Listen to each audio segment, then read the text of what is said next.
3, 2, 1.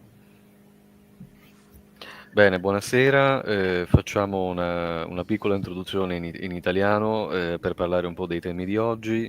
Presento l'ospite di oggi, che è stato molto gentile ad accettare il nostro invito. Oggi abbiamo con noi John Panettiere, un ragazzo canadese che è un membro del Liberal Party del Quebec ed è anche membro dell'associazione Students for Liberty.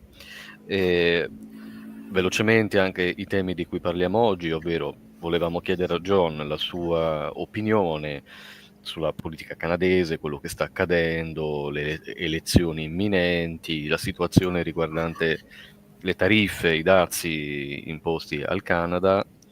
Quindi gli chiederemo qual è la sua percezione, qual è il sentiment tra i canadesi su questo e tanti altri temi. And now I'll switch back to English. All right. So, John, let me thank you for accepting our invitation. Welcome to Caladura Perspective. Thank you for inviting me.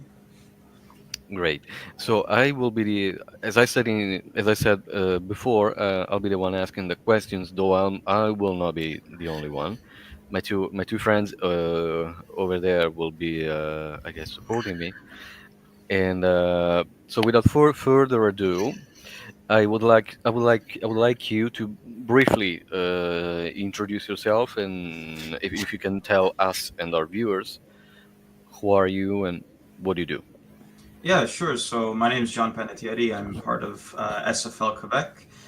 Students for Liberty is a broadly libertarian organization of students. Our main mission is to spread the ideas of liberal ideas, spread liberty and freedom.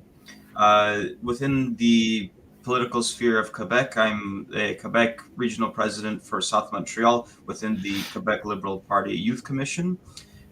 We organize events trying to get students and young people involved with politics. It's a lot of door to door phone calls. We get the youth to vote, and the youth are an important aspect of politics. So we do a lot of outreach to see what the issues the young people are facing in Quebec, and we try and get the party to hear us out and craft policy to our needs. All right, great. And it is great that you brought the youth up because my second question actually is this one. So, what is your perspective in relation to how willing the youth in Canada, in Quebec specifically, are when it comes to stepping into the political arena, and more precisely when it comes to libertarian or free market ideas. I mean, how easy or not easy is it to involve them? So how easy and how isn't is pretty interesting because the door is always open, but there's a will that has to be in the mind of the individual to go out and take that first step to get involved in politics. I wouldn't say it's very popular at all for young people to get involved. Obviously, everyone's very opinionated, but there's one thing of saying that you're going to do something and actually doing it and actually getting involved, right? So amongst the general youth sentiment, like I could just point out to you our outcome. Our it's very low. All this to say, not a lot of people are going out to vote. So I mean, you could imagine that translates to not a lot of young people getting involved. But hey, if this podcast inspires people, get out and get involved in local politics.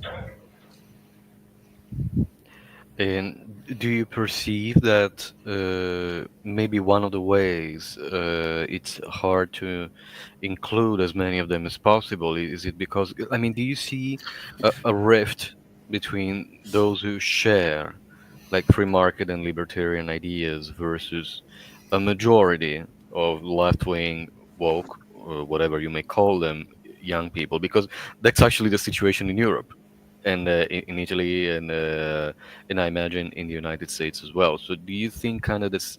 Do you see the same situation, or is it somewhat more nuanced? That's a pretty good question. So I would say, in my experience, that in university at least, there's a large leftist movement. A lot of them tend to be liberal or communist in that aspect. It's generally unpopular to be more on like the right or conservative, or to be libertarian. You're kind of you're in a minority, if anything. Not to say that our school campuses are really, putting the foot down necessarily, but it's definitely hard to spread it out. There's certainly ideas of leftism that kind of encapsulates young people, I suppose, because this idea of, the greater system at large is the problem, and that if we just completely get rid of it, things can be corrected. Not to oversimplify or, do broad overgeneralizations, but you could see, especially maybe in your perspective in Europe, there's definitely that sort of larger system uh, that could be taken over, and all things would be corrected, right? um, but yeah. Do you think the problem is the fact that the right wing intelligentsia or the libertarian intelligentsia are not able to pour more money than the leftist member, and sometimes leftist members sometimes they take money from capitalists that we feel guilty of what they are, so they pour money on them rather than the right wing people or libertarian people that defend them? See, I don't think necessarily it's a problem of money. I think it's a problem of marketing. I think there's a disconnect between how, I would say, older people and how they're involved in politics, who would align more so with libertarian values, don't know how to cross the barrier to get to the youth. When we look at Students for Liberty, I think we're really trying to build that gap between, I would say, like an older generation who has these established ideas, who've read the history, and trying to pass the torch on to the youth. Um, to say that young people don't like the concept of libertarian ideas would be kind of nonsense, right? I've never really spoken to someone who's illiberal in the sense that they don't believe in democracy, or values of individual liberties, like the freedom of expression, the freedom of religion, all these ideas. It's not necessarily. It's like, what I want to say is that no one disagrees with these in principle.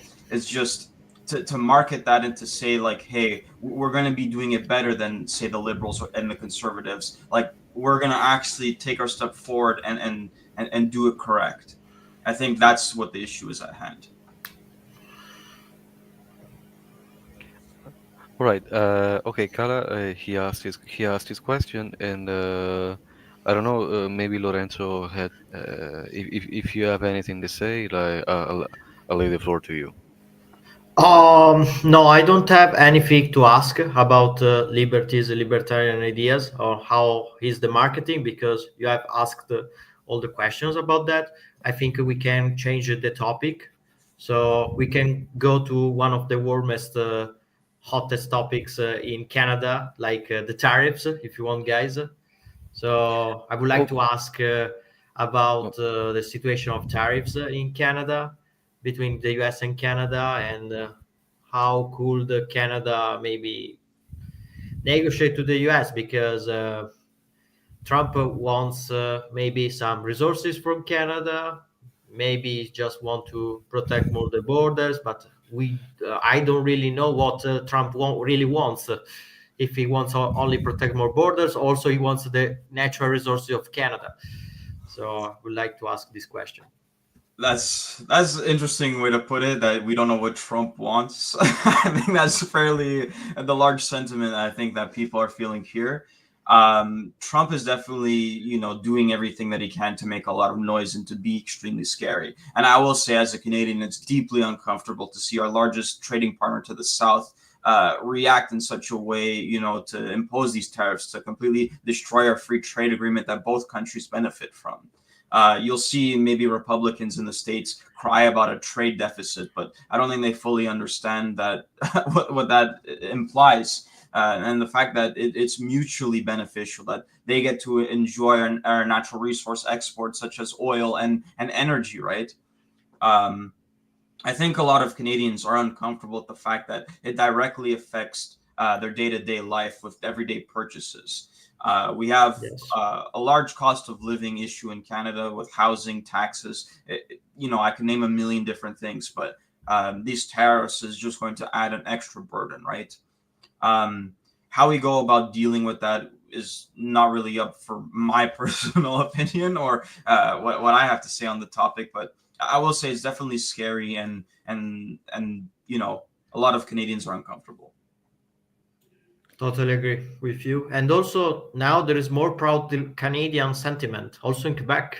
Yes, that's yeah. It's I've seen on Twitter and stuff like that where people are saying, it's bad when Quebecers are, proudly championing Canadian nationalism, which a little bit funny.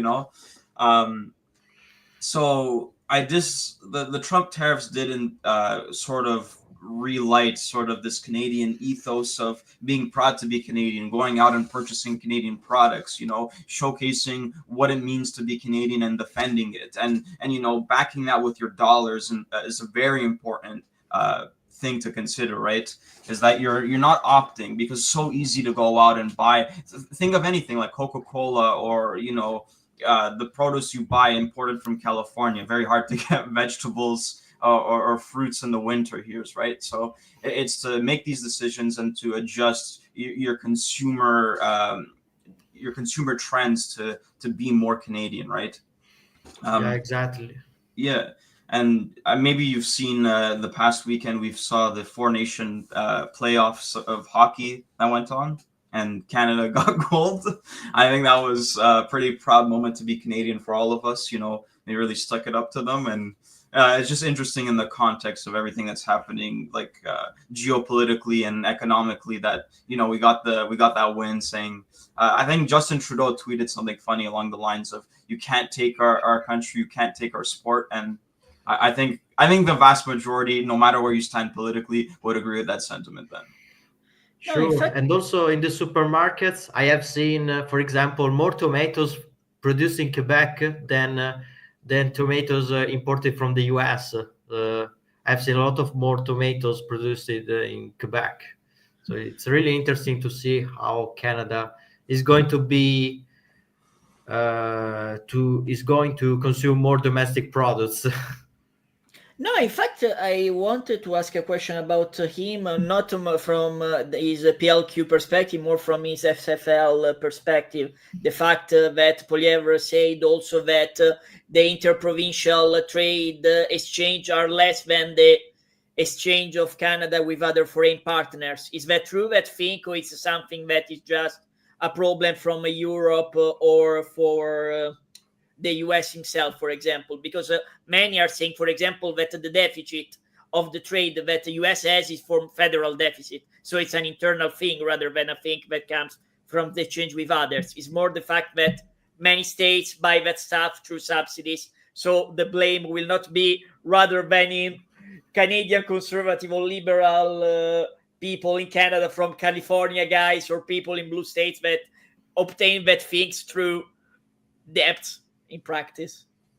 Sure. So Pierre Poilievre, to his, I imagine, well, I'm giving him credit in this case. He did bring up a fact that I don't think a lot of Canadians understood between the cost of business in Canada. So say you had a company on the East Coast and you needed to transport goods to the West Coast.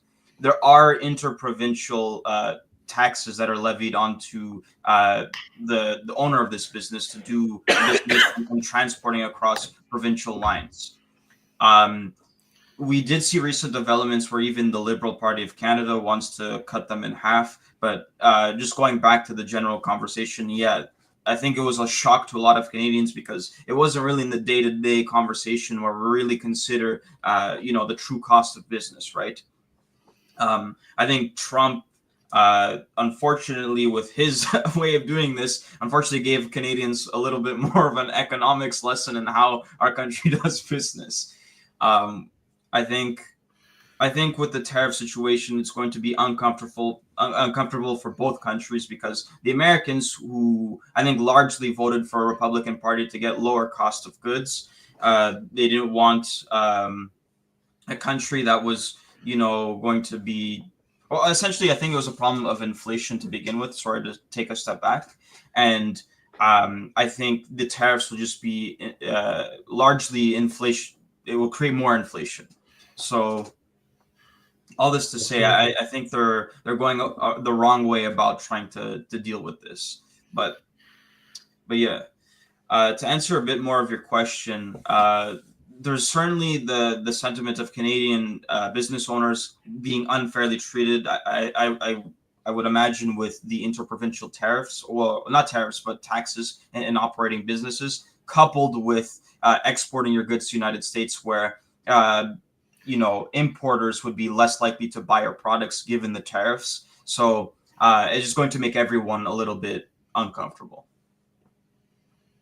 No, I also told you about that because I'm in part from a state called Belgium that 80% of their trade is an international trade. So you could imagine for them how it would be problematic to have tariffs, having 80% of tariffs on things.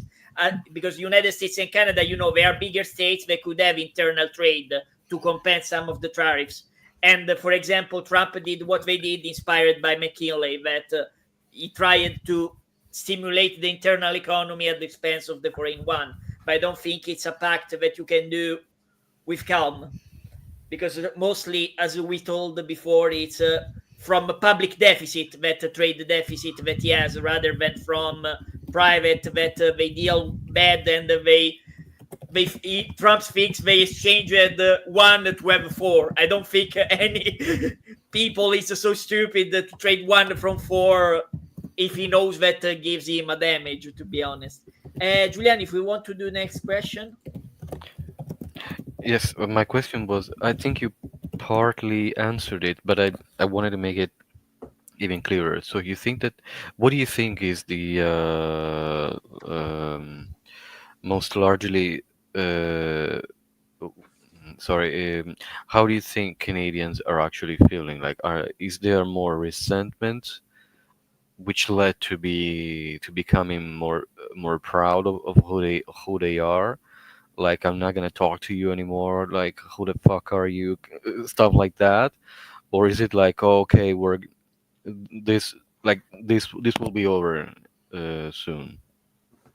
That's a good question. So, without making overbroad assumptions for every Canadian, because there's definitely nuance between where you stand politically and how you're going to view the situation, but there's always existed this sort of anti-American sentiment. But this goes back to the founding of our country, right? We are distinctly non-American. Our country was set up by a lot of, loyalists to the British monarchy, right?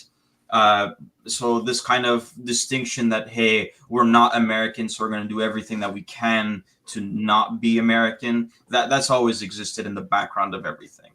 But today, I don't think the average Canadian has negative opinions on the average American.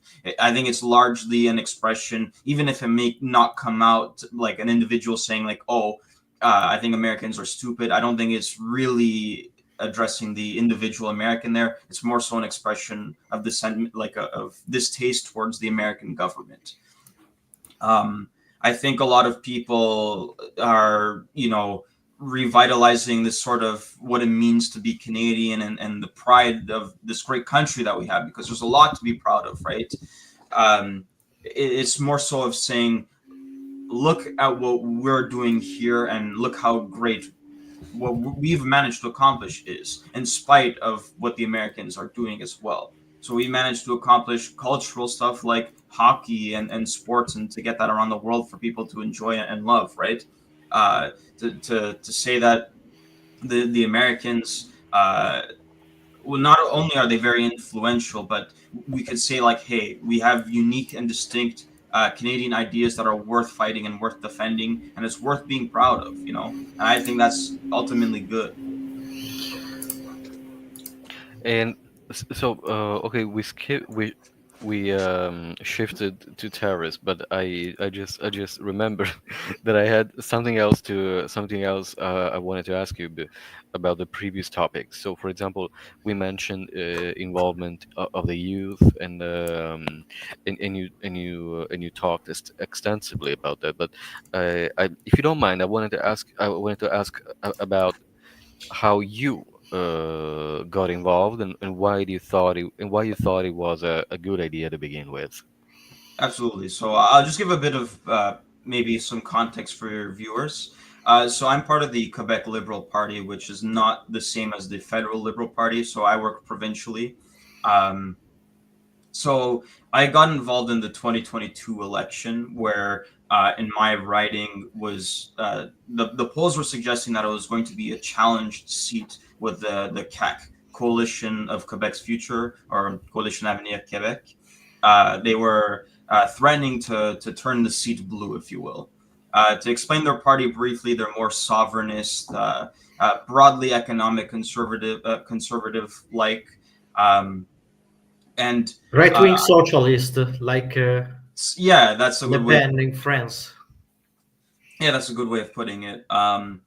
So this was coming out of the pandemic, where it was the same government that put down enforced bedtimes, as I would call it, so you couldn't leave your house around 10 p.m., which is quite nonsense, right? And I don't think they handled the situation right. Everyone was forced to go around with QR codes.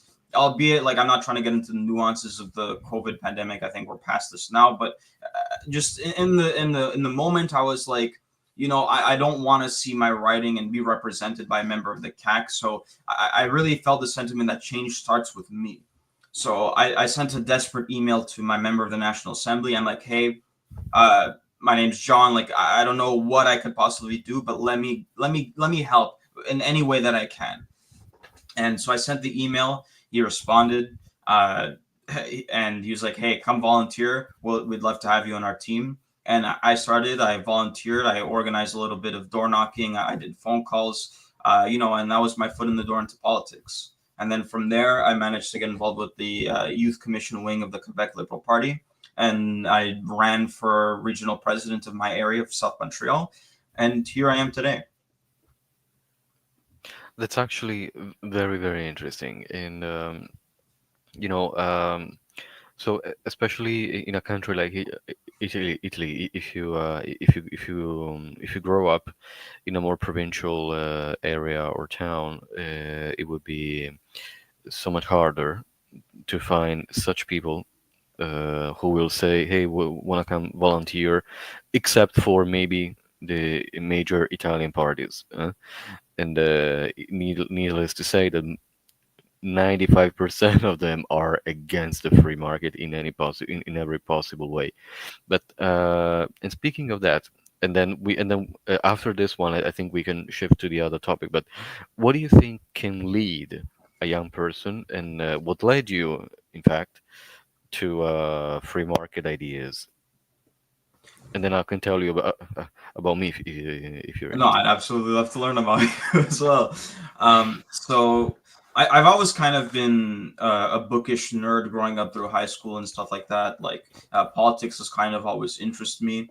Ironically enough, I think I got really into tune with Trump's 2016 election.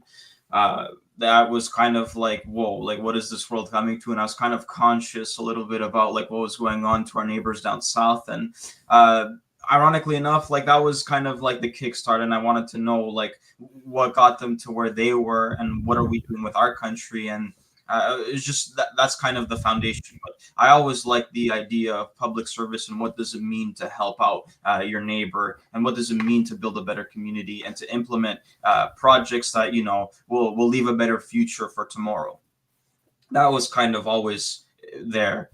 So I started reading classic liberals. I've read even conservative authors. I've read extremist authors as well. Just to say, like, it's just a topic that fascinated, interests me, and like it's kind of to say like what kind of motivates people to have the reflections and to have these ideas that they want to see implemented in the world itself.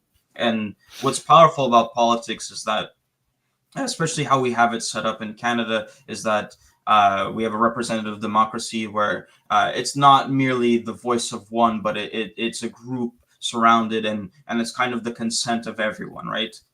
We think of democracy being one person, one vote. That's not always the case in like this idea of democracy, but we have we have to get through these people, and obviously politics arises out of that, where we want to do something, but we have to negotiate with another political party. So we kind of have to negotiate and meet some way, and that's how we get something that may not be what we wanted in the ideal outcome, but we got something somewhat in the middle where we could kind of move forward. And that's how progress is made, in my opinion. So having that wrestle of ideas is fascinating, and I want to get involved to see how can I take my ideas of wanting people to be more free and be able to express themselves and to move forward in life without all the excess, right? And how I could get them and be able for them to express themselves properly, right? And for that to be reflected in our democracy. But not to talk too much on this topic, but yeah. I have to say this is a very like. Can you give me the chance to give you guys this joke? Like, I mean, it sounds like a very Canadian way of seeing democracy. Like, okay, we may not agree on everything, but still we can move forward if we can compromise. It sounds very. Uh, I have to say, it looks like it's like this perspective is declining, but let's do our best not to make it decline too much. But shifting to something else, like now, I wanted to challenge you a bit now because, Sure. like, pretend pretend I'm a Trudeau supporter. Now I'm telling now, and I'll pretend I'm that guy or that girl who says Trudeau has done a tremendous job. He's left Canada in a much better position, in a much better situation than he was 11 years ago. I'm fully voting for him. Like, I'm fully voting the Liberal this time around. Like, how would you unpack and like grill me? Like, please grill me now. Uh, so I'll talk, I guess, more on like federal issues. So I'd ask, what are your biggest concerns? Do you think we're lacking in some aspect, or was there something that you wanted to see achieved that was kind of left out on the agenda during Trudeau's time as prime minister, right? Um, I think a large sentiment right now, prior to Trump's tariffs, I think a large people were kind of upset about like the carbon tax. They thought that this was an unnecessary means of trying to squeeze out more dollars out of people's pockets, right? And it's tough. It's really tough because here's where we get into the nitty gritty of politics: is how much do we want to, balance these greater ideas of environmentalism versus economic growth and stuff like that, where we want to develop natural resources such as more oil pipelines or more energy development or whatever it may be, because we could go into like infinite discussions here. But I would say, like, what are your concerns? And we have an issue across the country where doctors are there's like a shortage of family doctors, right? Where people are waiting very long times. And this is something I could talk a little bit more about because it's both a provincial and federal issue, whereas the federal government cuts out money for the provinces to use and spend in terms of healthcare and stuff like that. So I would say, look, how long, like when the last time, I wish you well and I want your family to be healthy, but look, I hope you never have to go to the hospital with a genuine emergency and wait these long lineups. I'd say, what did the Liberal Party do to kind of cut down on these wait times? Did we do enough outreach to get more doctors to be attracted to stay, to finish their studies here, and to practice their medicine here? I'd say, look, there's a lot to talk about, but I really, for the sake of this hypothetical, it would be like on a one-to-one conversation and not overarching or towing the party line, because we could obviously adjust where I'm coming from and where they're coming from and meet somewhere. It's about building a human connection if we're ever going to try and convince and move agendas forward, right?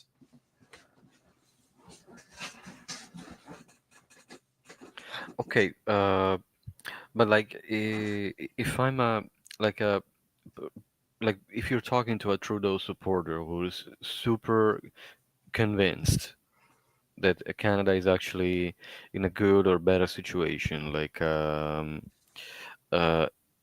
you disagree with that, Sure. so how would you hit back at this person, like in an argument, like in a comment, like Okay. in a debate, like? I think it really depends on the subject matter of a specific debate. But for a Trudeau supporter, I would say, like, look, he's been in power for a very long time. We do have issues of there's a lot of people who are concerned with a large number of the immigration influx that we got because we have a problem of housing. And please don't hear what I'm saying as an attack on immigration. I think it's necessary, and people who want to come and work here and live here and be Canadian, we should always have a path for them. That's not that I'm not debating that. We have a problem of housing, and I would say to develop these housings, it's more so of a supply and demand issue, where our demand is greatly overpassed our supply, and that's why we see the smallest house you've ever seen in Toronto costing upwards of $3 million, right? Like, the housing here is insane, and we're not building enough homes to house everyone. And there's been a lot of barriers because of the high tax burden and the fact that it's very difficult to do business here. I would say this is the thing that Trudeau has failed to do. Although he's making promises before he resigned his campaign that they said, oh, the Liberals are going to do a lot more work to, build homes. But I think they're going the wrong way about it. I would say leave it up to the individual, not make it a government issue to start building homes. Say cut the taxes and make it and leave it up to the individual who wants to build a home for their family, or leave it to the real estate developer who wants to build affordable homes, because right now the market is only really it's very, sorry for the lack of terminology here, but it's shifted to the place where the only buildings that are being constructed are luxury houses that the average person can't really afford, or if they are buying it, they're sacrificing other aspects of their life to be able to pay rent for these homes. So I would say the Trudeau Liberals have failed in allowing us to develop housing across Canada. I'd say the taxes to build are too high, quite frankly, and we're living in the consequences of this. I think Giuliano is like in Italy, gentrification by public intervention. I would call it JP, gentrification by public intervention. Yeah, it sounds like that too. All right. So for the moment, I think I asked many things, and if you guys, Lorenzo and Carla, if you guys wanna like dive into Canadian stuff, and I was asking, in fact, about if they have the same issue that they have here in Italy, or they have in Great Britain, or in the US, that there are many places and environments that are considered nature that should be protected, and then you go in that sites and most of the time there is nothing that should be really protected, or there are wetlands that you realize would be better if they were not present because there are mosquitoes that could give maladies or something similar. I don't know if in Canada you have the same issue like there are in Italy or in Great Britain. For example, there is this guy from the Spectator that called these places zone of natural ugliness. I don't know if you have this kind of zone of natural ugliness in Canada that are public protected just because of lobbying. I'm gonna throw my friends in Manitoba under the bus, specifically on the mosquitoes. But yeah, no, but it's a difficult situation, right? Because there are. I'll speak maybe something that I'm a little bit more familiar with in the context of Quebec, not so much Manitoba, but the mosquito situation in Manitoba is horrible. But neither here nor there. So we recently had an issue where caribou, which is a species that we need to be protecting, whereas the population's in decline, and it would have negative ecological damages to the surrounding wildlife and fauna in our forests in Quebec. And the Quebec provincial government really wants to expand our forestry industry and to continue logging and other, surrounding wood adjacent industries. There is a balance of trying to deal with these issues of the commons, where, look, we have these caribou species that are endangered, and if they do have a population collapse, then it would have greater environmental issues that will affect us in ways we can't imagine at this moment. But there is a real aspect of people who need to get by, who make their living logging wood. So this was a debate that the provincial government of Quebec had with the federal government of Canada, whereas the Canadian government was really saying like, hey, you guys need to halt or stop or rethink your wood cutting strategies, because look, you are endangering an animal that we deem is worthy of protecting. And Quebec is like, but look at the jobs that are being threatened if this doesn't grow, right? So we need to ask ourselves. And by the way, logging and forestry makes up, I believe, less than 2% of the Quebec total GDP. So it's a game of asking ourselves, look, how much are we willing to sacrifice for greater environmental issues? And by the way, just to go back a little bit to what you're saying about like ugly areas, but Canada's so cold, by the way.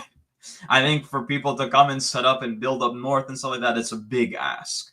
Not to say that there are areas that shouldn't be developed. We should obviously be developing to an extent, but we have to keep these greater issues in mind as we're doing this as well, right? Because if there is environmental collapse in our fauna or flora, you know, this will greater have negative spirals for everything in life, right? But to go about it, like we're the second biggest country on earth. We have enough room to develop homes. You know, this is an issue more so of poor policy than it is of any greater sort of issue, notwithstanding the very natural things of where we're doing selective economic activities versus selective developments. But, you know, we could always build up as well. But, you know, I just wanted to give throw this up in the air and what you guys are catching on to. Maybe I could expand a little bit more. It seems like Milan and Manitoba, they have something in common. I mean, a horrible mosquito situation. I mean, I'm not joking. I mean, in August, I'm literally unable to sleep. I was told if I was ever in the summer in Manitoba that I would need to bring a baseball bat, and I asked my friend, like, why should I bring a baseball bat? And he says, well, you know, if the mosquitoes get you, they're taking you off away with them, so you need them the mosquitoes, they're that big. So yeah, you have Fallout kind of mosquitoes if you need a baseball bat. Yeah, that's big. All right. I don't know if my friends have any more questions on Canadian politics or any other. I would like to ask two questions about the Quebec politics, because of course you collaborate with a Quebec party, and I would like to ask you, what do you think about that? The provincial government of Quebec in the last years, I read that it has doubled the bureaucracy stuffs. They are cutting right now several classes of the Francisation, which is the program who helps to integrate newcomers to learn French and be more comfortable to live in Quebec. Because luckily I attend the Francisation class and I'm enjoying learn pour apprendre la langue française, absolument.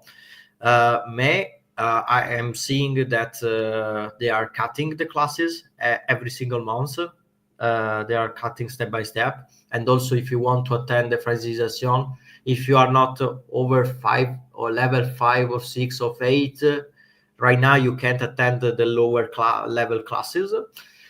And also the laws that was set over 2 years ago who incentivize only francophone immigration. So it means people who already speaks French as second or first language. At the same time, I have seen that the provincial government is putting several super secularism laws which targets Muslim community. But at the same time, if you attract only francophone immigration, most of the times you attract immigration from the countries that that believes in a religion that you are putting several super secularism laws. So there is a little bit there's certainly tension there. Hypocrisy in my Yes. opinion. What do you think? So I'll break it down your question into two aspects. I'll talk a bit about immigration, then I'll move over to talk about secularization and specifically with reference to Bill 21. Quebec is uniquely situated in the context of Canada, where our provincial government has a little bit more power when it comes to immigration. So Quebec is a French-speaking province where people who come and integrate and live in Quebec are required and expected to learn French. Absolument. This has become a contentious issue with certain individuals where where the outcome of these laws kind of make it hard to do business here, but more so in the social aspect where if they don't go through their Francization classes within a certain period of time, they're at risk of not being allowed to stay in Quebec, which is quite unfair, right? Whereas in the same aspect, in the same period of time, they would have been able to get their roots established a little bit in a province outside of Quebec. So there's that dimension of it at play. Specifically on immigration, it's the Quebec government has even collaborated with the French-speaking world, say countries like France and Belgium, where their students, university students, could come and learn in Quebec, and they pay as if they were a local, and vice versa. If a Quebec student was to go travel into France or Belgium, wherever, they were able to pay as a local. So that's to kind of attract them and to say, hey, come to Quebec. If you like it here, after you've done your studies, come and stay here, right? Oui, absolument. And as for my opinion on the matter, I come from an Anglophone but bilingual family. Ultimately, I do believe it's necessary and it's quite frankly beneficial to have both languages. It's just a way of going about implementing this. I think some people would see as too authoritarian, whereas I think that culture and should be described and not prescribed by the larger government itself. So people who are coming to Quebec, it would be beneficial for your child to go through French school, for them to learn the language and for them to express themselves with the other people who are living here, right? Oui, absolument. Je suis très d'accord. Eh, absolument. Non, c'est très bien. Continuez de pratiquer. But Oui. I'll stick with English just because I'm not sure how you guys are with French. I could switch both languages if you'd like. I spent some time. I studied French for a long time, and I spent some time in Quebec back in 2017 myself. So I'm Je suis familiar une with part that. belgienne, ça, ce n'est pas un problème de parler en français, ça, Okay, pas de parfait. souci. Okay. And then we mix everything up. Ben, Sure. c'est mieux qu'il le parle en anglais par le public de tout le monde. Okay, I'll stick with English then. If I started speaking Italian, you guys would be like, my ears. So, well, okay. and you mentioned you mentioned French language and immigration, but let me ask you this, John. But like this is something I've discussed with Lorenzo many times actually. Like, don't you think that it makes that it hardly makes any sense to base the PR requirements and migration requirements in general solely on French language? I mean, what I see is the huge risk of getting Quebec City and Montreal end up like Paris. I mean, if you you know what I'm referring to, right? I mean, you have entire neighborhoods full of Muslim people just because, or North African people just because who were allowed in just because they knew French. I mean, don't you see this as a risk and as something that, frankly, it would be better if you guys avoided it? Sure. I mean, I'll speak to this because I'm, as you can tell by my last name, I come from I'm an Italian family that set up lives and became Quebecois and became Canadian as a whole, right? I'll speak a little bit about the Quebec history with the immigration, I guess, collective that I come from, which is the Italian diaspora. That for a time, that was the sentiment that was, the finger was pointed at Italians. Hey, look, these Italians are coming into Quebec. They don't really want to speak the language, and they built up and set up their own communities in Montreal where they only speak Italian. Like, what is this? But now, if you look at what Montreal has become, the Italian community is multilingual in the sense that you have some French, Italian-speaking Italians, you have English, Italian. English speaking Italians as well. So it's become quite diverse, and to think that cultural communities, as soon as they immigrate here, they stick amongst their own, I think it's, in the grand scheme of things, it's temporary. And this is where other aspects of culture kind of permeates within them, where they could express themselves as not only say Algerian Quebecois, but that eventually gets built up, right? Like without like there isn't like no magic wand where we could say, hey, you coming from, I don't know, Serbia, or I don't know what this, just random example, say give it even a Muslim for this context, because and then I'll bring it into Bill 21. Say someone coming from Jordan or whatever, or Egypt, where they're Muslim, right? Yeah, their faith is one aspect of their identity, right? And that they speak Arabic or whatever other language, and they're setting up. It's advantageous for them to be able to speak multiple languages and for them to integrate, and that can't be done with a stick. It has to be done willing, or like the individual to do this willingly. They need to internalize the advantages of being able to communicate and being able for them to express themselves in whatever languages. And I'll tell you a little bit about my opinion on the situation, because I represent the Quebec Liberal Party in some aspect, and we are a federalist. And in the face of separatists and federalists, we are a federalist party, where we look to the separatists who are saying, oh, Quebec is going to be only French and whatever. We're going to stand up for the linguistic minorities, which is primarily the Anglophone community, and say like, hey, we understand that Quebec has historically been French, and there is something worth preserving here because it does make us unique. And we refer this onto Canadian history, where as our country is being set up, we had two founding languages. We had the English and the French, and that's what built Canada. What this looks like in our politics today is that, our federal government is bilingual. You could get your French service no matter where you are in the country in terms of the federal government.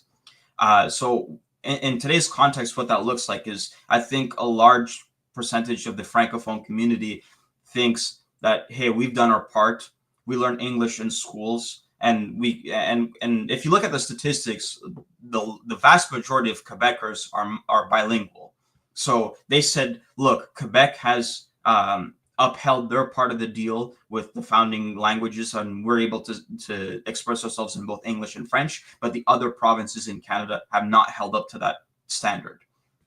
I'd say there's obviously the exception of New Brunswick, but neither here nor there, because they consider themselves an official bilingual province. Meanwhile, Quebec is solely a French province. But there's obviously nuances, and I could be more down to talk about them. But what I want to lead in, because you brought up an excellent thing of the Muslim communities, and we don't want it to look like France.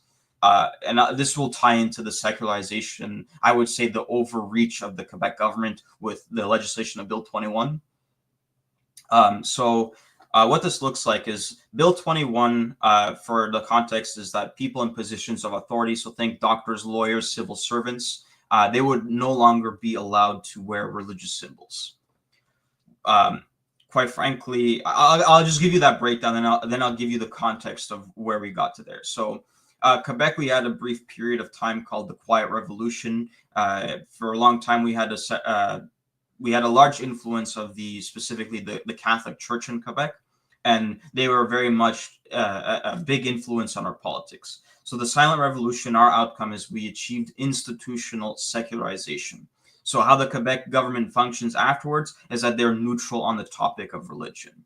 With the passing of Bill 21 through the Quebec courts, which is now being contested, it went through our provincial court, but now it's being upheld at the Supreme Court of Canada to test the validity of it, and we'll see the developments as the next couple of months proceed. But essentially, this is going to be my opinion on this matter, so please take it with a grain of salt. So I believe that Bill 21 is an overreach of government. So knowing that Quebec has achieved institutional secularization, they're going a step beyond to kind of target, in my opinion, religious minorities. So that's individuals like Sikhs who wear the turban, or Jews that wear the kippah, or Muslims that wear the hijab.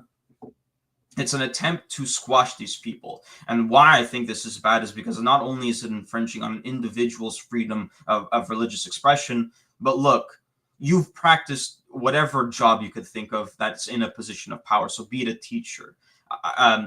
That's years of schooling to get into that position. That's based on merit of how you got into that position. And to say that your job's now at risk because you believe in a God that you know, that doesn't make much sense to me. And I think that goes against of what we're trying to do in our country. I believe that everyone ought to be able to believe whatever God that they want to. I obviously have my own opinions on religious matters, but it's wrong for me to impose that onto others. And to say that we're going to be secular, both in government, but then onto reflections of people makes no sense, because these people who are on positions of power, they're not androids. They're people like you and I. They bleed the same red that we do. To say that they don't fit into a box is kind of outrageous, right? That they need to be devoid of any individual character is nonsense. That and I think it's just overreach. I'm not sure if you guys have any questions, if I could elaborate on some aspects of this, but Bill 21 is actually a piece of legislation that I've been following quite closely. I've wrote an op-ed on this that'll be published shortly, but yeah.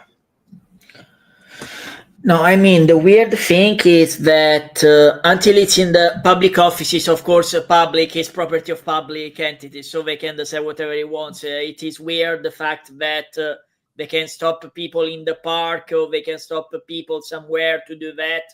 Because for me also, to be honest, until you do that peacefully without appealing to kill all the people that are in the park, or kill the Jews that are in the park, in the case of Muslim, you can do it. But in other cases, I think it should not be a problem. It's more a problem when you do that with a seditious intent, if we can say so. And most of the time it's not done in that way, quite the contrary. That is more of the issue. And in Italy, we have something similar at this way, but it's for political positions. For example, we have the problem of the far right that does this commemoration of people that are dead because of communism, because of fascists, because of that. But the thing, I don't know if Giuliano agrees with me, most of the time, if the fascist does that, we have a law that doesn't allow to use the symbol of that determinate regime. But when the communist does that, despite the European Union say that should be equalized, nothing has been done. Despite they say kill this, kill that, destroy this and destroy that. And you see these people that they do that with seditious intent. So I can understand the problem. We have a similar problem here. But thank God here is not from religion. Also because I'm an Anglican, and for now I don't have any Catholic that stalked me because I'm an Anglican. Just a few grand mass that spit on the soil. That's it. Look, I think you brought up a good point, actually. I think bad ideas could only be competed with better ideas. My philosophy and what I'm advocating for is quite simple. I believe that the government is an extension of people, of individuals, and they're representative of us at the end of the day. We have a representative democracy, like I was saying earlier. And to say that some members of our community who express themselves with a hijab or a kippah, whatever religious symbol you could think of, really, that somehow that once they get into that position of power that they have to strip that is beyond comprehension, because they're not androids. They're a reflection of our communities, of our neighbors, right? So I think they ought to be allowed to themselves. And I'll tell you this: I've never walked past a police officer that wore, a turban or a kippah and be like, "Oh, all of a sudden, I now want to convert to Judaism," or I suddenly want to become Sikh, right? So I think this idea that all of a sudden that they're trying to propagate religion into every aspect of their life, quite frankly, is an insult to people's intelligence, because our people by the way, I'm adding you, these are very skilled, intelligent people, right? Because this includes doctors. you're telling me that these individuals who managed to get a PhD and to practice medicine for years is now suddenly at risk because they believe in a God, or that they didn't have the intellectual capacity to separate their professional life and treating you with their greater religious ideas? Nonsense to me. But I'll leave that there for you guys to maybe discuss a little bit about it. But yeah. Well, you said something that should be repeated to every single Italian who claims he's a liberale. No, of course, in Europe and in Italy, when we say liberal, we don't mean when we say liberale, we don't mean the left-wing guys. We mean the Yeah. free market people. So they claim to be liberale, and then they say all sorts of shit like, oh, we should. I don't know if you knew about this one. Like, they say that we should introduce like an exam at the polling station to test whether you are eligible to vote or not. Yeah, most of these people are technocrats, to be honest, in my opinion, rather than liberals. But we And have this discussion with my friends about that. No, I And think yet- about that. No, I think both we agree that are technocrats in our position. and yet they say that if you go check their X accounts, they write on their bio, they say, oh, I am a liberale. Just vaffanculo. I mean, like, it No, makes but it makes no, no and sense. are Like, the same kind of liberal that want public fundings of the political parties rather than private people that give money. So look how much liberal they are But for you say asking public funding. you said something that is very, very interesting and like worth quoting. Like, I'm gonna have to say this in Italian. So John ha detto una cosa interessante, utilissima. Ha detto che bad ideas are you can counter them with better ideas. Cioè, le cattive idee le si contrasta con idee migliori. Quindi questa è una lezione per i cosiddetti liberali italiani. So it's a very good lesson for the so-called Italian liberali, no? So we're close to an hour. I don't know. I think we have no, we still have some time, but I think on the Canada issue, I think I don't know if there's anything you guys wanted to ask. We miss a question about the future elections. I think it's just the last thing that we need to know about. Yeah. So Or, who do for you example, who, about Mark Carney that is arrived for their primaries. So exactly, we had an interview with Lorenzo's friend Massimo Mazza, who A good friend of mine. yeah, oh, he's also your friend. Okay, so he was kind enough to come here, and we discussed Canadian issues too. But when we talked to him, Mark Carney wasn't even still hadn't joined the election. So now that he is in, how do you see him or Polyev or any other guy becoming Canada's next prime minister? What's your take on that? Sure. So, just for context of your viewers in Europe, I imagine. So, the the Federal Liberal Party, not the Quebec Liberal Party. Very confusing, I know. Sorry. So, what you think of Justin Trudeau's Liberal Party right now is going through a leadership change. So that race has a couple of people that some of them were kicked off, but the main contender right now is between Mark Carney, Christina Freeland, and Gold, I believe.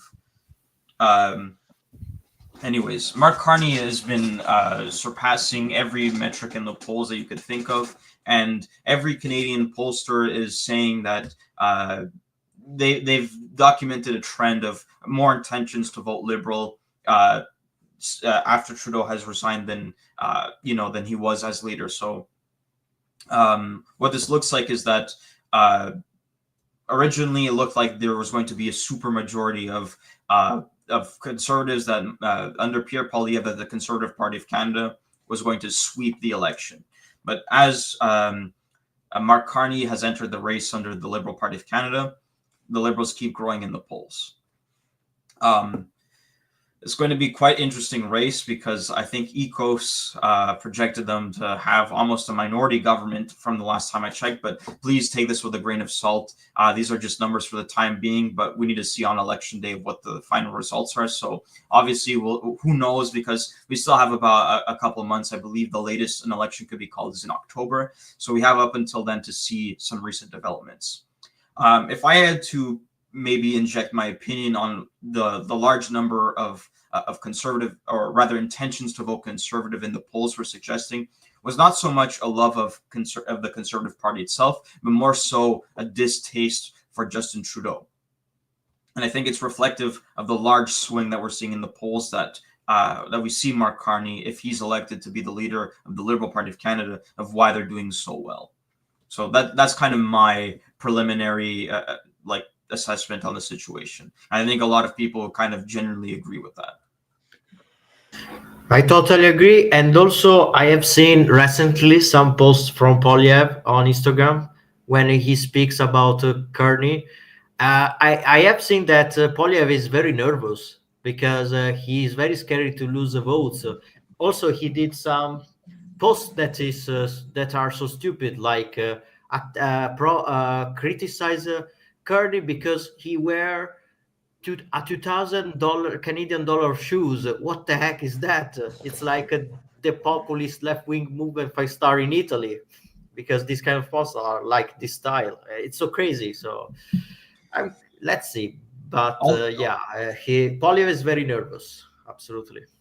I think all these little comments of pointing fingers like, oh, he's wearing $2,000 shoes is quite silly in the grand scheme of things. Like for the New Democratic Party, or NDP, we have Jagmeet Singh, who's their leader. He points out and calls them, what was it, Maserati Marxist, because he drives around a Maserati, and all this is quite silly when we take a closer look at Polyev himself, because he's been in Parliament longer than they have, and he points to, oh, they're doing this for their pension. They're doing this for their pension. I mean, look at Polyev's pension, but, this is just game of pointing fingers just to stir up some controversy. I think ultimately this is like very low-hanging fruit, and I don't think pointing these fingers are really going to convince, say, someone who's undecided voter, kind of vote one way, because it's not convincing a liberal why they should vote conservative. And, it's not bringing anything. It's really to just stir the pot a little bit. It's kind of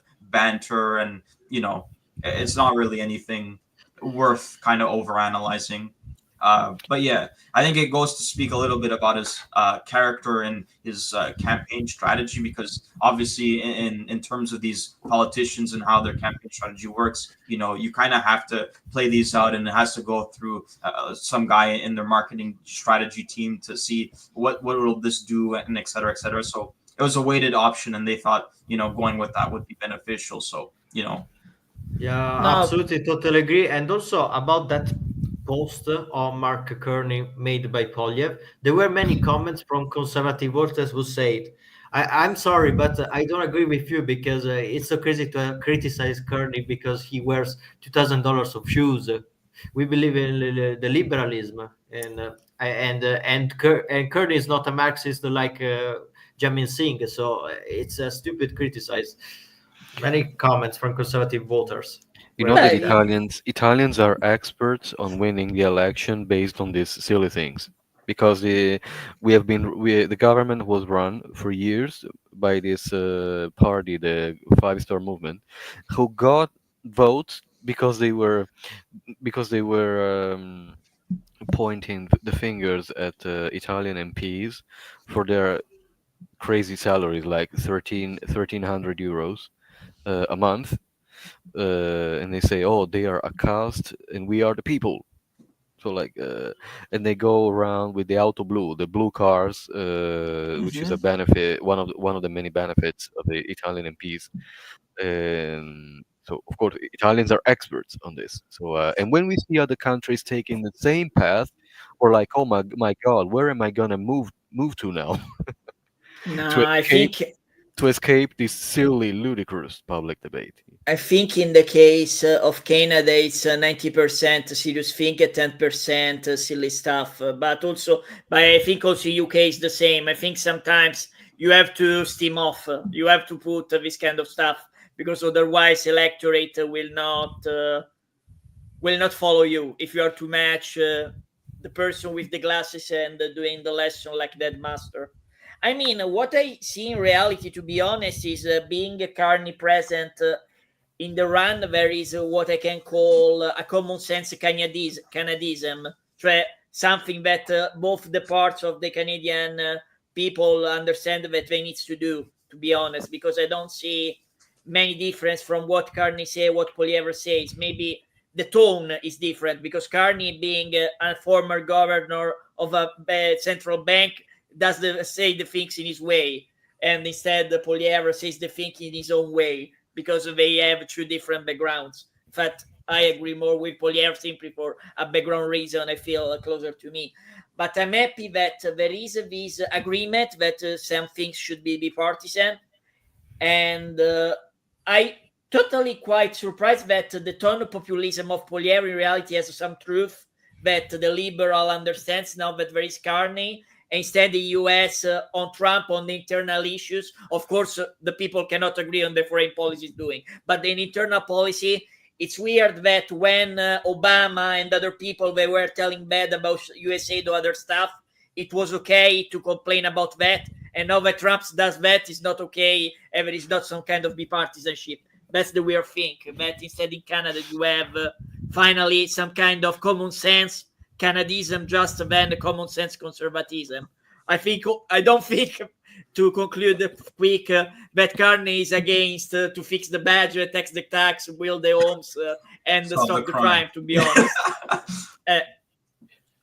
I will give him credit, and I think you're onto something, Caladura, with his messaging and to getting that message out to Canadians, because he has his party like very much on lock when it comes to getting his message across, because those chants, I promise you, I hear it every day from my conservative friends. Like they love to sing and do that dance for, build a home, stop the crime, axe the tax, all of that stuff. He's done an excellent job in getting that marketing done.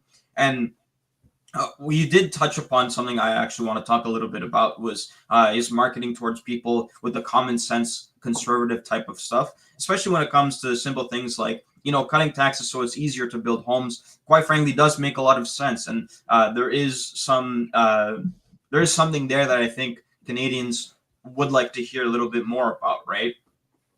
And it's super fascinating, because before this is during when Justin Trudeau was still prime minister, and his intentions were likely that he was still going to run before he resigned, that Pierre Poilievre was polling highly amongst the youth specifically, which was the first time, I think, in Canadian political history where amongst men and women in the youth bracket that he was polling favorably, which was quite an achievement for a conservative figure in our country.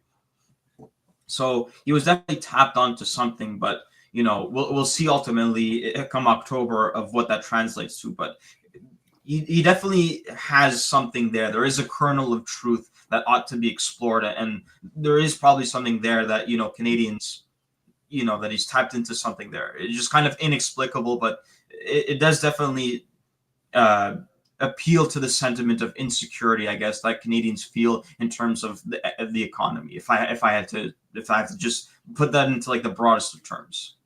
Yeah, because to be honest, I think there has been a period in the Canadian history where some good conservative policies have been continued by liberal politicians. I think if we will have another situation like this with Poilievre or Carney, I think it will be beneficial for Canada. Is that what I'm saying? Rather than have like now with the US states that if Biden roll back of all everything that happened before, arrive Trump, roll back of all Biden have done before, without to check if it was chaff or grain, to use an Italian expression. The wheat and the chaff. Exactly. And all right, so moving on to the conclusion. Okay, so there's something I wanted to ask you, like if there's another American or European or Italian leader you're familiar of and that you maybe admire. Well, that's an interesting question. To be honest, my knowledge of European politics in general is not like the greatest. I mean, I go to school in North America, and my intention is to do politics in North America, so it's kind of like an afterthought in terms of like my realm of expertise. I will say, like, I am a bit familiar with Meloni and stuff like that, and I can't say I'm the biggest fan.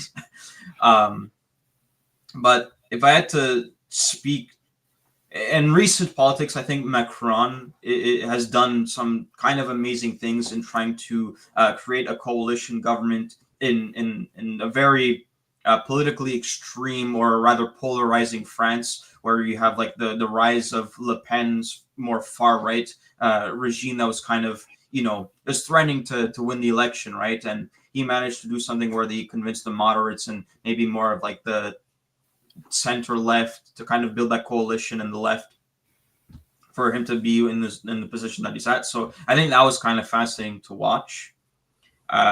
So yeah, I'll leave it at that. So maybe if I had to say, Macron is doing something cool with how he's managing his politics over there. And what do you know? Oh, sorry.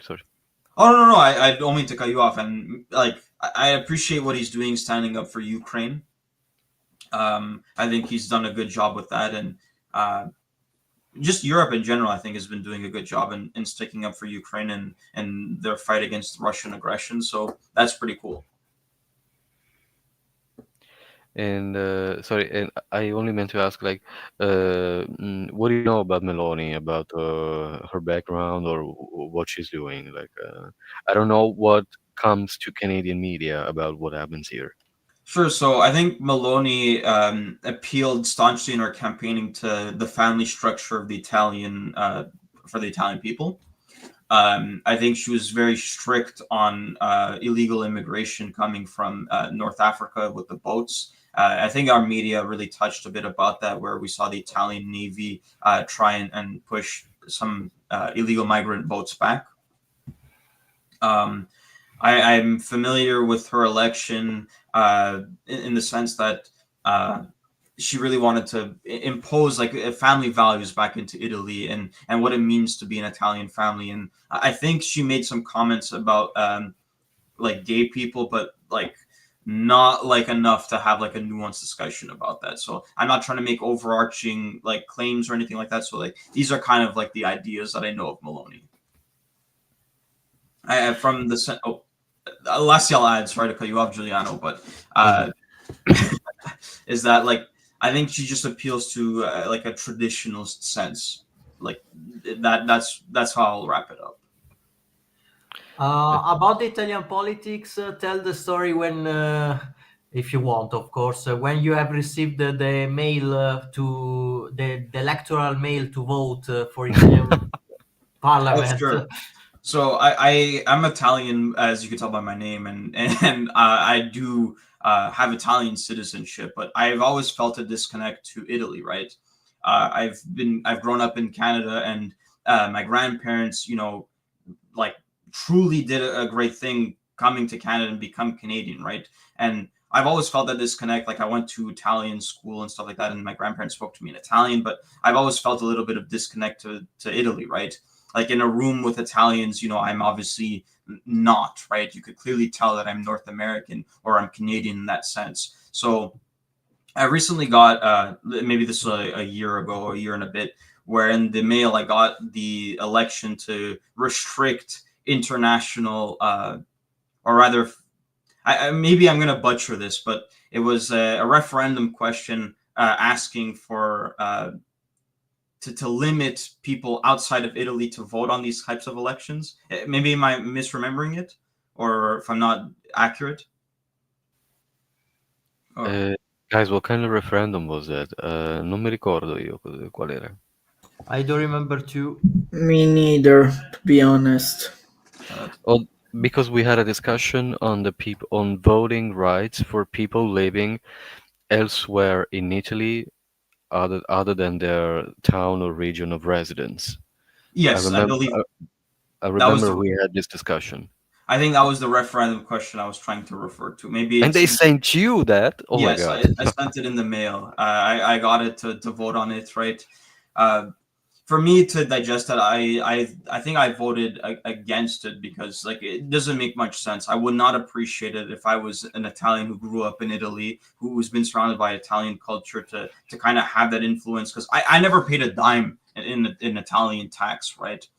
It's just very difficult, right? Because I am considered an Italian through the eyes of the Italian government and stuff like that. It's just very difficult to kind of grapple these big ideas and stuff like that. So it's just very difficult, right?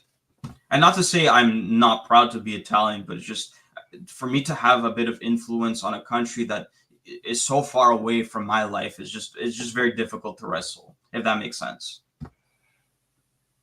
I had no idea that referendum was extended even to foreign people with Italian heritage. It's so crazy. Well, I Um, am, I guess on paper I am an Italian citizen, right? So uh, if that helps the situation. I mean, your dad or your mother? Yeah, no, your dad is Yes, my dad is also Italian. he was born in Italy. No, so he was born in Canada, but he has Okay. Italian citizenship as I do as well. Oh, I see, I see, I see, I see. Yeah, that is why you got it. But okay, okay. Wow. Yeah, Um, it's just interesting, right? Like I don't know like of how much we want to go into the topic of like the topics of citizenship by blood and stuff like that, if that's what it means to be a citizenship, because I think there's a lot of interesting stuff we could talk about. But just for me personally, not to put this out onto the world and this is what ought to be, it's just very difficult for me to have such a detachment from this, because I can count on one hand the many times I've been to Italy, right? But for me to be able to influence their elections without really participating or really knowing the nuances of the politics of there, it's just, while I do respect them offering this to Italian citizens, and obviously as someone who's more informed ought to have a vote, just for me it's just a bit uncomfortable that I wield at least a vote in that system. So it's just difficult, right? I know, I agree with you. I am for the model of the United States, the registration model. If people want to vote, they should register. If they don't want, they don't have to complain if they are not considered in the quorum of votation. For example, in Italy, we also have this problem of the people that doesn't vote. And sometimes for me, being a liberal, anzi, be a libertarian, a conservative, I say, if you don't tell me what the hell you want, why should I ask for your vote, to be honest? On a politician perspective, to be honest. If you don't want to be organized or lobby or doing stuff to have your vote heard, why should I care? In fact, for me, and with Julian always I discuss with that, if you don't also give money for the electoral campaign, why should I hear your vote just because you give me your vote? No, to be honest, you can also have 11 songs that I can vote, but I don't care about what you want for. Maybe I can't really put this into the most eloquent of words, right? But I say all of this not to disregard my Italian heritage or anything like that. I'm very proud of the individual that I am and the backgrounds that my family's come from, right? But it's a lot to wrestle with. And the implications of a vote are beyond just putting an X on a paper, right? It's the outcome, right? And the power that an outcome could wield. That is just it's a lot to grapple with someone who's so disconnected from the nuances of what it means to be in Italy dealing with these issues. I'd say closer to home, right? So that's how I'll wrap up my general my thoughts on this, I guess. oh, somebody fell on the ground, but I will. Okay, I will just ask you one last thing, and then we can move on to the conclusion.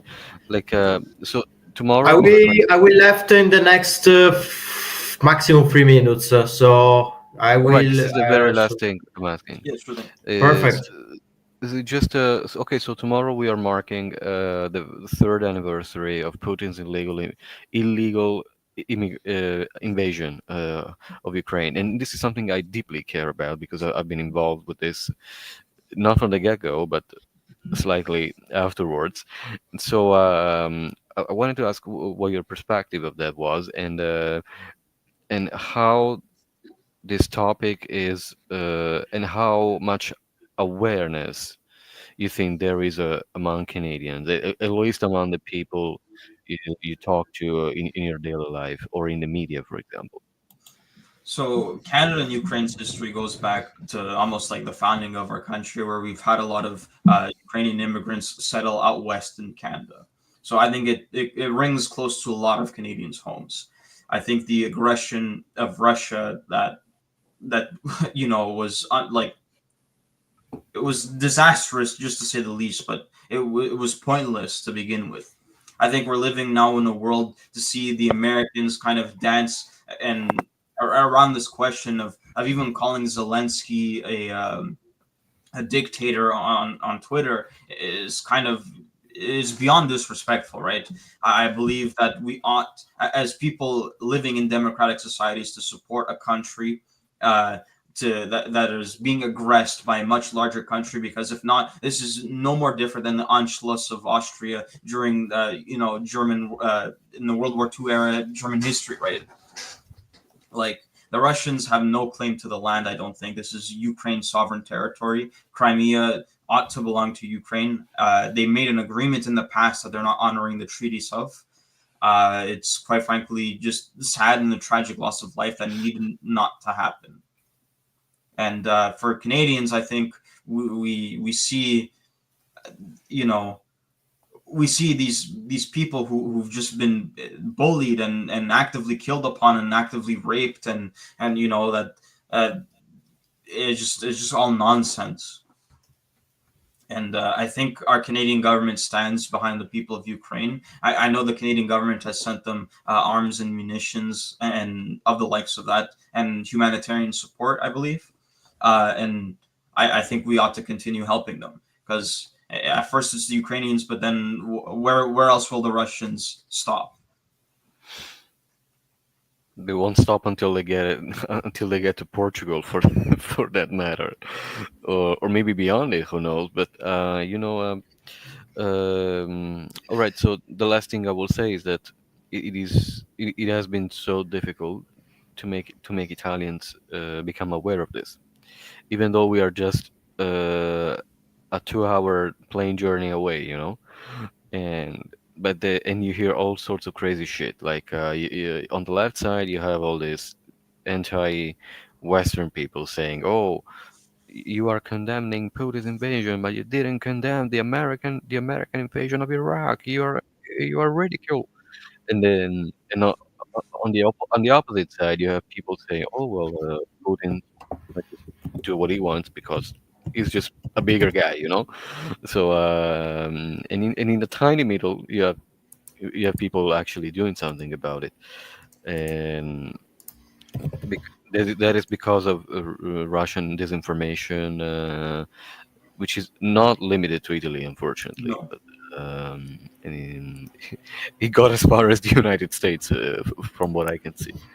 So, but we'll be. I'll be happy to ask more during our next conversation if you would like. I mean, feel free to come back whenever Absolutely. you want. It's been a pleasure. Thank you for inviting me. Yeah. Okay. So we'll do a final round if Lorenzo and Sure. Kala have a final remark. I would like to conclude just because I need to Mhm. left. Kala? Yeah. Kala. You might be having some technical difficulties. No, I was present. I was following because there are also the German elections. People were asking me opinions. So sorry. I would like to conclude because I need to left. No, for me also. It's okay, people. You can conclude. I don't have any further question. All right. Perfect. Vai Lorenzo. Et je n'ai pas autre question aussi. So I can adapt also for friends that are big. John, it was really nice to talk with you. I hope to see you next time, if you want, in the Calador perspective, and also on site in Montreal. So absolutely, with also Massimo Mazza, and we can conclude it. So it was really Sure. nice to have you. Yeah. I mean, thank you for the opportunity. Sorry to cut you off, Giuliano, but it's been a pleasure, and I think you guys are doing good work here. Grazie mille. Merci Merci beaucoup. beaucoup. Arrivederci a tutti, grazie per averci seguito. Se avete domande per John o noi, lasciateci un commento. And people in Canada, if this was interesting to you, please like the video, leave a comment, and follow our channel, please. Arrivederci. No, we will also. Scusa? Arrivederci. No, I was going to say just that we will put tomorrow again the link to the complete live, so if the friends of John wants to watch it, they can watch it, also the other people. Perfetto. C'est Grazie parfait. a tutti. Bonne soirée Ciao. à tous, bonne journée. Au revoir.